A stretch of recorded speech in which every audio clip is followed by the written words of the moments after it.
ఏ కాలం వారైనా క్రీస్తు నమ్మాలి అంటే క్రీస్తుని విశ్వసించకపోతే ఎవ్వరు కూడా నీతిమంతులు కారు అనేది మనకు తెలిపింది కదా. మరి ధర్మశాస్త్రం లేనప్పుడు వాళ్ళు ఎలాగ క్రీస్తు తెలుసు, వాళ్ళకి ఎలా తెలుసు క్రీస్తు అనేది మనకు కావాలి. ఇప్పుడు హెబ్రీ పత్రిక 11:4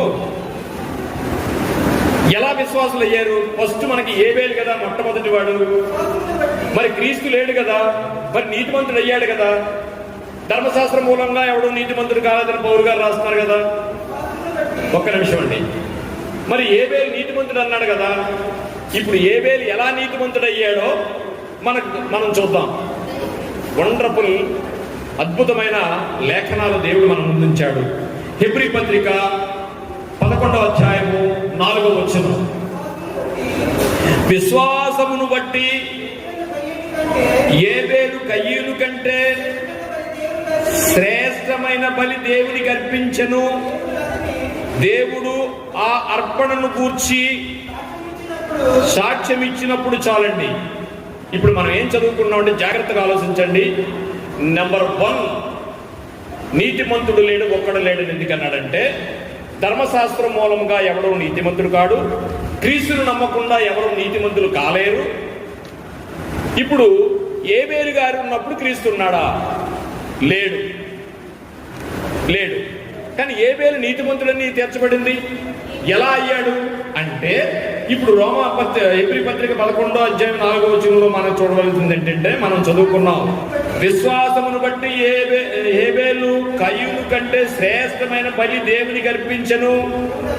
దేవుడు అతని అర్పణ గురించి సాక్ష్యం ఇచ్చినప్పుడు అతడు ఆ విశ్వాసమును బట్టి, ఏ విశ్వాసం అది? Wonderful, you're right. శ్రేష్టమైన బలి అర్పణ ఎలా తెలుసు అంటే క్రీస్తుని విశ్వసించాడు. ఎలా విశ్వసించాడంటే మనం ఒక మాట చెప్పుకుందాం. ఎందుకంటే మొట్టమొదటిది జ్యేష్ఠుది బలి తీసుకొచ్చాడు ఆయన. క్రీస్తు ఎలాగా జ్యేష్ఠ కుమారుడేనా? నెంబర్ 1 జ్యేష్ఠమైన బలి తీసుకొచ్చాడు. అనగా తొలిచూలు బలిపడానికి తీసుకొచ్చాడు కదా. ఏబేలు క్రొవ్వినది తీసుకొచ్చాడు, అంటే శ్రేష్టమైనది, యవ్వనంలో ఉన్నది. యేసుప్రభు వారు 33 సంవత్సరాలు అంటే ఎంత యవ్వనుడండి. పాలుగారు దేహము పైన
యవ్వనుడండి. 13 సంవత్సరాలు దేవుడు యేసుప్రభు వారు బలివ్వడానికి ఈయన ఎవరినిచ్చాడు? శ్రేష్టమైనది, కొవ్వినది, యవ్వనమైనది ఇచ్చాడండి. ఎందుకు ఇచ్చాడంటే అందులో కూడా మగది, శ్రేష్టమైనది. ఈ లక్షణాలన్నీ ఎవరివి? యేసు క్రీస్తులో మనకు కనిపిస్తున్నాయండి. ఎలా తెలుసు ఆయనకి? ఎలా తెలుసు అంటే నాకు ఇంత ముందు తెలియదు, కానీ రాత్రి ధ్యానిస్తున్నాడు నాకు అర్థమైంది. ఎలా తెలుసు అనుకుంటున్నానంటే నాకు తెలిసిన చిన్న జ్ఞానంతో చెప్తున్నాను. ఎలా తెలుసు అనుకుంటున్నానంటే ఆదికాండం 3:15 చూడండి త్వరగా. ఒక ఒక రగడ జరిగింది, అక్కడ ఒక యుద్ధం జరిగింది. ఆ యుద్ధం ఎవరెవరికి జరిగిందంటే ఒక ఇద్దరి మధ్య యుద్ధం జరిగింది. ఆ యుద్ధం అంతా ఎవరు చూస్తున్నారు తెలుసండి? ఆ యుద్ధం జరుగుతుందని చెప్తుంటే ఎవరు చూస్తున్నారు తెలిసిన? ఆదాము గారు ఉన్నారు, అవ్వ గారు ఉన్నారు, అక్కడ అపవాది కూడా ఉన్నాడు. దేవుడు ఒక లేఖనాన్ని చూపిస్తున్నాడు చూడండి. ఆదికాండము 3వ అధ్యాయం 15వ వచనం. మరియు నీకును స్త్రీకిని నీ సంతానమునకును ఆమె సంతానమునకును వైరము కలగజేసదును. వైరము, రగడ రగడ వైరము.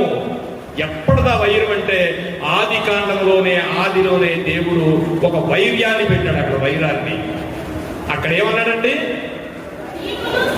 నీకును స్త్రీకిని నీ సంతానమునకును ఆమె సంతానమునకును. ఆమె సంతానమునకు పుట్టినోట్లో ఏముంది? ఆయన. ఆయన ఎవరైనా? రాబోవు రక్షకుడైన క్రీస్తు గురించి మాట్లాడుతున్నాడు. ఆదాము గారికి తెలుసు ఆ విషయం, అబ్బమ్మ గారికి తెలుసు. ఆయన ఎవరో ఏబేలుతో చెప్పుకుంటారా? ఏబేలుతో చెప్పుకుంటారా? ఖచ్చితంగా ఆయన తెలుసు. అంత శ్రేష్టమైన బలి ఆయన ఇచ్చాడు అనమాట అండి. అంటే క్రీస్తు ఏబేలుకి తెలిసాడా లేదా? చాలా మంది ప్రవక్తలకు తెలుసండి. పేతురు గారు రాసిన మొదటి పత్రిక 1వ అధ్యాయము 10వ వచనం. చాలా మంది అండి ప్రవక్తలట దేవుడు పిలిచి, ప్రవక్తను పిలిచి, ఇదిగో బాబు ఇట్రా, యెషయా కన్యక గర్భవతి కుమారుని కంటే రాయ్య అన్నాడు. రాశాడు. రాసిన తర్వాత ఏంటి ప్రభువా, కన్యక గర్భవతి అవుద్దా? ఆశ్చర్యపోయి ఉంటాడు ఆయన. ఎలా ఉంది? నేను చెప్తున్నాను కదా రాయ్ అన్నాడు. రాశాడు. కానీ ఈయనకి ఎలా ఉంటుందండి? ఆ కన్యక ఎప్పుడు వస్తుందో, ఆ ఆత్మ ఎప్పుడు పుడుతుందో అని ఎంతో మంది ఎదురు చూశారట. ఎంతో మంది భక్తుల చేత క్రీస్తు వస్తాడని రాయించాడట. ఆ రాయించిన భక్తుల యొక్క ఆలోచన ఏంటో ఆ లేఖనంలో ఉంది చూడండి. మీకు కలుగు ఆ కృపను గూర్చి ప్రవశించిన ప్రవక్తలు. ఈ విషయం ఎందుకు చెప్తున్నాడంటే అండి, ఈ విషయం ఎందుకు చెప్తున్నాడంటే, ఇదిగో మీ అందరికీ కృప వచ్చింది కదా, మీ అందరూ క్రీస్తు గురించి విన్నారు కదా, బాప్తిసం తీసుకున్నారు కదా, ఈ కృప మీకు ఎలాగొచ్చింది తెలుసా? ఈ కృప మీకు ఎలాగొచ్చింది తెలుసా అని పేతురు గారు మాట్లాడుతూ, మీకు కలుగు ఈ కృపను గూర్చి ఎంతో మంది ప్రవక్తలు ప్రవశించారట. ఈ రక్షణను గూర్చి పరిశీలించుచు వారి ముందున్న క్రీస్తు ఆత్మ, క్రీస్తు విషయమైన శ్రమలను గూర్చి. అంటే ప్రవక్తలందరి చేత యేసుప్రభు వారు వస్తారని దేవుడు రాయించేసాడండి.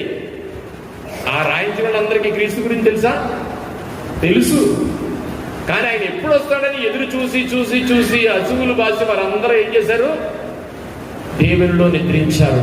వారందరూ నీతిమంతులు. వారందరూ